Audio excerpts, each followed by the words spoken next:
I never imagined that one day I'd be fighting to reclaim my own home from someone trying to steal it, especially not from Rachel Donnelly, the president of our homeowners association. But that's exactly what happened after a medical emergency left me hospitalized for nearly a month. It all began 6 months ago when I moved into Brookhaven Ridge, a quiet suburban neighborhood known for its pristine sidewalks, precisely trimmed lawns, and some of the most rigid HOA rules you could imagine.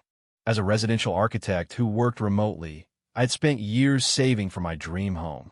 When I finally moved in, it felt like the culmination of every sleepless night, every deadline, every sacrifice.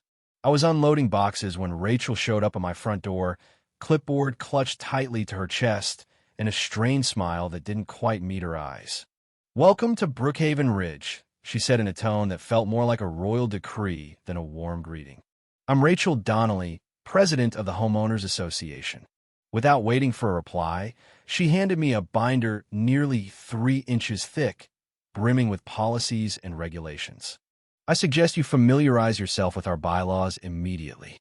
We don't tolerate rule breakers in this community." Her eyes combed through my moving boxes like she was a customs officer looking for contraband. "Also, your mailbox is 2 inches taller than permitted. You'll need to replace it within 7 days, or you'll be fined." I thanked her politely and assured her I would go through the regulations, though my calm demeanor seemed to disappoint her. A few days later, my neighbor Frank leaned over the fence with a grim expression and said, "Watch out for Rachel. She thrives on conflict and uses her HOA role like a sheriff's badge. No one wants to challenge her because it's just not worth the headache." For a while, I kept my head down. I followed every rule, responded to every memo, and avoided unnecessary interaction. It wasn't until I decided to plant a vegetable garden in my backyard that everything began to unravel. According to the HOA bylaws, backyard gardens were allowed as long as they weren't visible from the street. Mine was perfectly hidden behind a privacy fence and bordered with tasteful stone. But Rachel had other ideas. One Saturday morning, she appeared at my doorstep with a face flushed in what looked like self-righteous anger. "Your garden violates Section 12, Paragraph 4, she said, practically vibrating with indignation. "Vegetable gardens must be approved by the Landscaping Committee, which I chair." I calmly pulled out the binder she had given me and flipped to the section in question. "Actually, it says gardens are permitted if not visible from the street.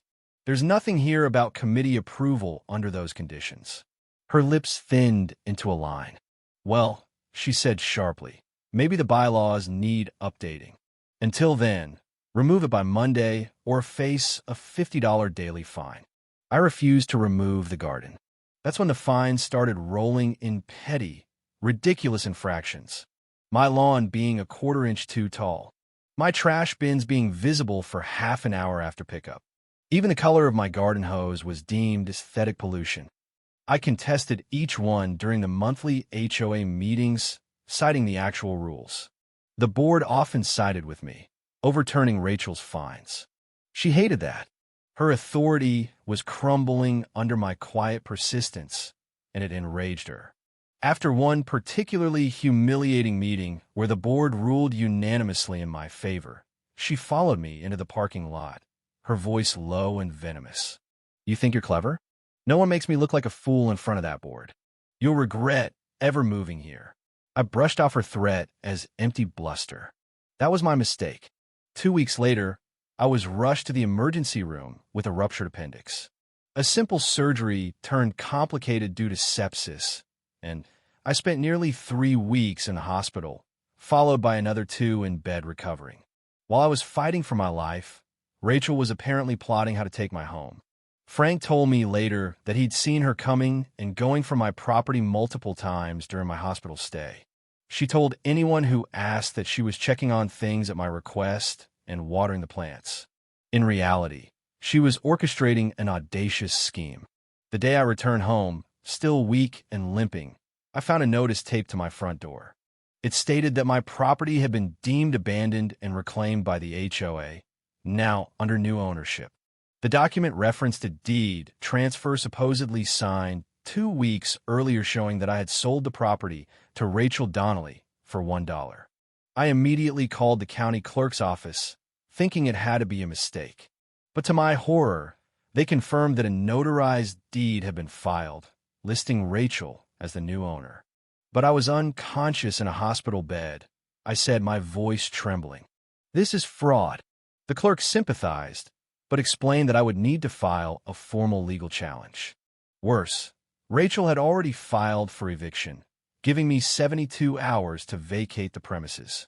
I called my cousin Lauren, a real estate attorney with a fierce reputation. She came over that same evening, reviewed the documents, and said flatly, "This is a slam-dunk fraud case. But we need to move fast. I'll file for an emergency injunction tonight and prepare criminal complaints for forgery, fraud, and unlawful entry." While she prepared the legal documents, I contacted the hospital and obtained records proving my hospitalization, complete with timestamps. I also installed a set of security cameras on my property in case Rachel tried anything else. Sure enough, the very next morning, she showed up at my door with 2 men in tow. "These gentlemen will assist you in moving your things," she announced, smugly. "I'm being generous by extending your eviction deadline to 5 p.m. today." I stood in the doorway, blocking her entry. "Rachel, you forged my signature on a deed while I was unconscious in an ICU. That's a felony. My attorney has already filed an injunction and criminal charges." For a moment, her smile wavered. "That's nonsense. You signed the deed yourself. I have notarized documents. I held up my medical records. I was in intensive care with sepsis. And those cameras," I gestured to the red light blinking above my door, "just recorded you trying to illegally evict me. Would you prefer to leave now, or explain this to a judge?" The men behind her looked visibly uncomfortable. "We were told this was a routine move-out," one of them mumbled. "We don't want any trouble." Rachel's face darkened as they walked away. "You think you've won," she growled. "But I have connections in this town. When I'm done with you, you'll wish you'd just left quietly." That same afternoon, the judge granted our emergency injunction, freezing the deed transfer. Lauren also submitted a criminal complaint to the district attorney, complete with hospital records, a handwriting analysis disproving the signature, and surveillance footage. The notary listed on the deed denied ever notarizing the transaction, and a forensic handwriting expert confirmed it wasn't my signature. Meanwhile, Rachel had already begun shopping for new furniture and remodeling supplies, as shown by her credit card statements. When the police seized her laptop, they found drafts of the forged deed, Google searches about squatter laws and property claims, and a blueprint of my house annotated with design notes. 3 weeks later, our court hearing arrived. Rachel walked and dressed to the nines, oozing confidence. But the judge, an older woman with a stern gaze, wasn't easily swayed. She flipped through the documentation with increasing incredulity. "Counsel," she said sharply to Rachel's attorney, "the evidence here is overwhelming. Your client forged legal documents to steal property while the rightful owner was hospitalized. This is not a misunderstanding. This is criminal fraud."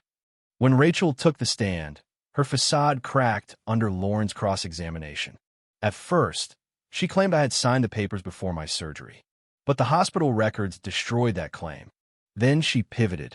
"We had a verbal agreement," she stammered. "He was going to sell it to me. I just expedited the paperwork." Lauren raised an eyebrow. "A verbal agreement with someone unconscious in intensive care?" Rachel floundered.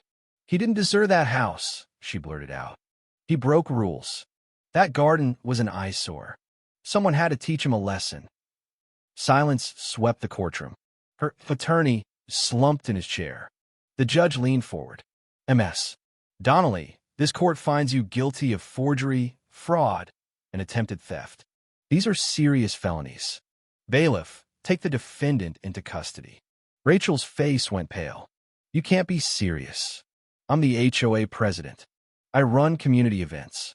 People respect me. You try to steal a man's home while he was fighting for his life," the judge replied. "You'll be held without bail until sentencing." Turning to me, she added, "This court nullifies the fraudulent deed and affirms your legal ownership. The defendant will also pay all legal costs incurred by the plaintiff." As the bailiff handcuffed Rachel, and led her away, the judge delivered her final blow. Based on the severity of your crimes and your blatant lack of remorse, you're facing a sentence of 5 to 7 years in state prison and fines exceeding $75,000. Rachel's legs buckled as she was escorted out. "My reputation," she cried. "My position. You should have thought of that before committing felony fraud," the judge said coolly, already calling the next case.